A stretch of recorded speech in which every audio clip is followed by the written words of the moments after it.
O Brasil poderá ter em breve um banco de DNA. Os dados coletados de vítimas e suspeitos vão ajudar na solução de crimes. A novidade é que autores de crimes considerados insolúveis poderão ser encontrados. Existe no Brasil, há quase 18 anos, o Instituto de Pesquisa de DNA Forense. Ele fica em Brasília e é o único no país a realizar esse tipo de trabalho. O material das vítimas e suspeitos de crimes é encaminhado pelas delegacias de polícias para o Instituto, onde é feita uma comparação com o material obtido de vestígios na cena do crime. Esse tipo de instituto existe em vários outros países. A Inglaterra foi a primeira a ter um banco de dados criminal. Lá, 50% dos casos encontram uma correspondência genética em pessoas que têm material depositado no banco. A pessoa apontada como suspeita de um crime é obrigada a doar uma amostra que fica guardada no banco genético. E é exatamente esse molde que o Brasil pretende adotar. Um projeto de lei já tramita no Congresso Nacional e prevê a criação de um banco de perfis genéticos de condenados por crimes violentos. Para isso, o suspeito será obrigado a fornecer o material. A ideia é contribuir para solucionar casos complicados e reduzir os índices de violência no país.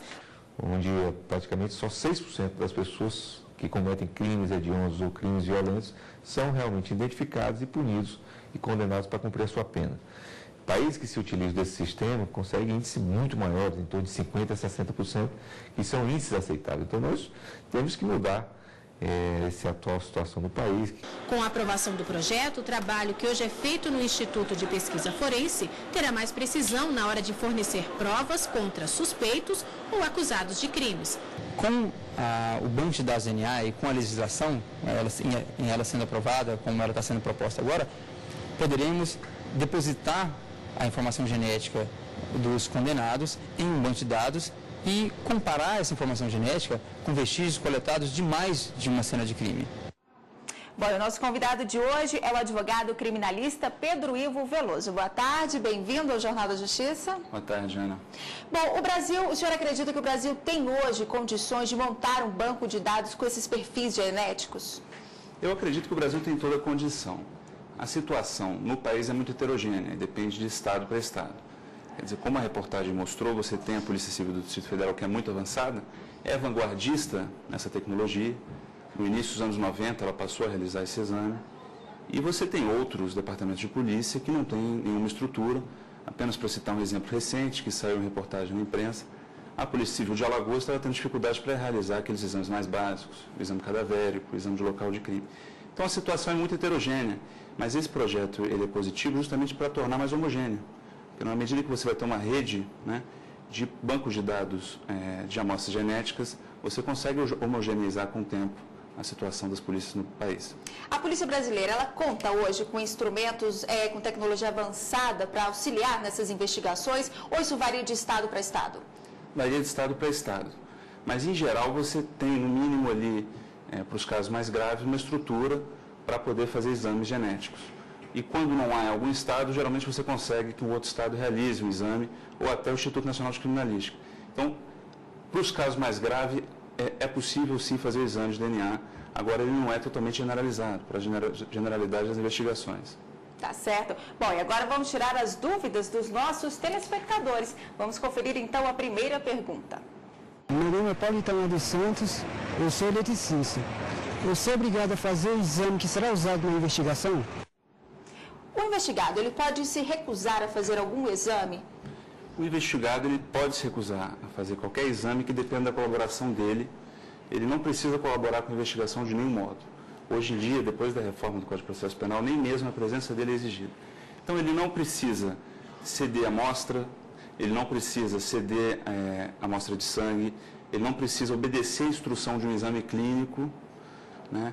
Então, ele realmente não precisa fazer nenhum exame, ele não precisa participar de reconstituição de crime. Ele pode simplesmente se recusar, né, a fazer isso? Isso. E a lei, quer dizer, o projeto de lei, no ponto em que ela torna obrigatório, ela é inconstitucional na minha avaliação nesse ponto, porque você não pode tornar obrigatório a realização de um exame que demande uma intervenção corporal, que demande a colaboração do investigado, quer dizer, para, em tese, produzir prova contra ele mesmo. Isso porque é importante ressaltar que isso aqui, embora esteja na lei de identificação criminal, isso aqui é um instrumento de prova. Ele vai ser utilizado como prova. não é um instrumento só de identificação. Agora, a gente vê muito em filmes, em seriados, as pessoas utilizarem determinadas técnicas para conseguir essas provas, para conseguir, por exemplo, um fio de cabelo, uma saliva para coletar o DNA. Esse meio que ela utiliza, isso é lícito? Isso é legal fazer? Se o Estado se utiliza de um meio ardiloso, isso é ilícito. O Estado ele não pode agir contra a moralidade, o Estado não pode agir sem a confiança das pessoas, dos jurisdicionados, né? Agora, se o Estado, quer dizer, por meio da polícia, pega uma amostra, por exemplo, foi deixada espontaneamente pelo investigado, não há nenhuma irregularidade nisso. O que o Estado não pode fazer é induzir o investigado a dar uma amostra com meio ardil. Seria uma situação semelhante ao do flagrante, quer dizer, do flagrante que é preparado pela polícia e que a jurisprudência já decidiu que é nulo. Tá, ok. Bom, e temos mais uma dúvida para responder. Confira. Meu nome é Samuel, sou auxiliar administrativo. A minha pergunta é: se alguém usar algum material genético meu sem minha autorização, posso recorrer à justiça? Então, é o caso de recorrer à justiça? Esse material genético é sigiloso? Bem, depende da situação. Se o material genético dele estiver sobre os auspícios de algum instituto privado, de alguma clínica, algum tipo de empresa, aí ele tem todo o direito de exigir a reparação patrimonial e moral contra essa violação.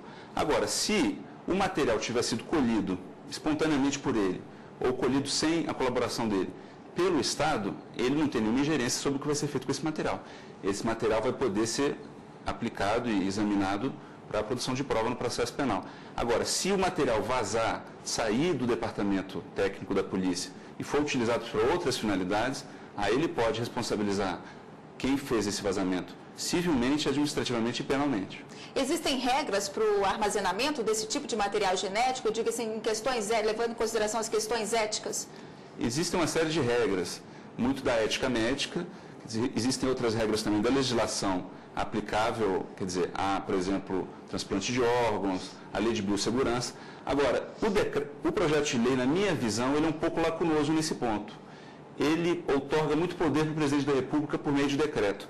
Eu creio que ele deveria dispor mais sobre como esse material tem que ser guardado na polícia, sobre a possibilidade do acusado poder ter acesso sempre que ele quiser a esse material, sobre a possibilidade de se manter sempre ativa e bem conservada uma contraprova.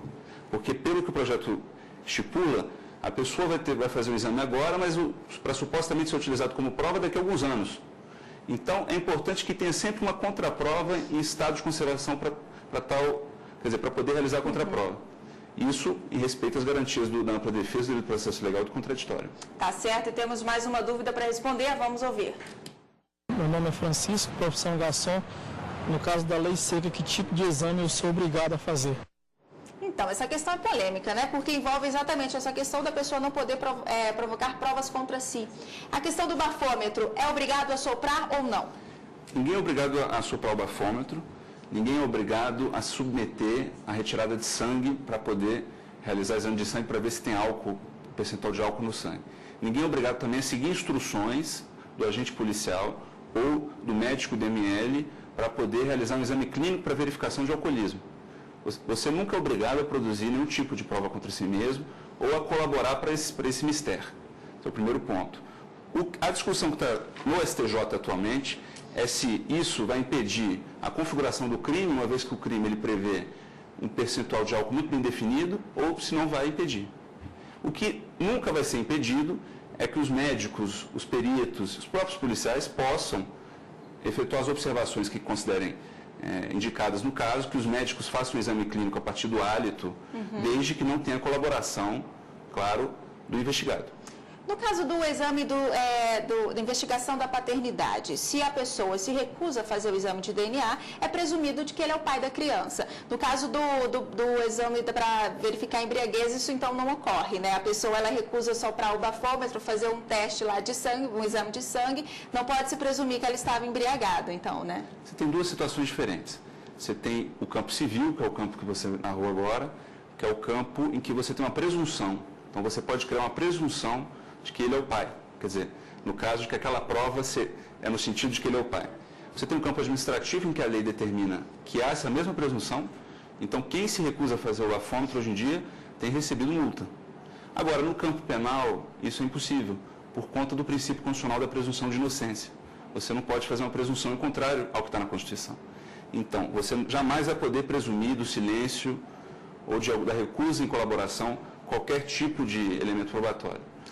Agora, esse projeto de lei, ele sendo aprovado, é capaz que tenha alguma mudança na Constituição com relação a essa questão da presunção de inocência, da pessoa não provocar provas contra si mesmo? Não, porque isso aqui não é um projeto de emenda constitucional. E na minha avaliação, mesmo um projeto de emenda constitucional não poderia mudar isso, porque isso é cláusula pétrea. Mas isso aqui é um projeto de lei.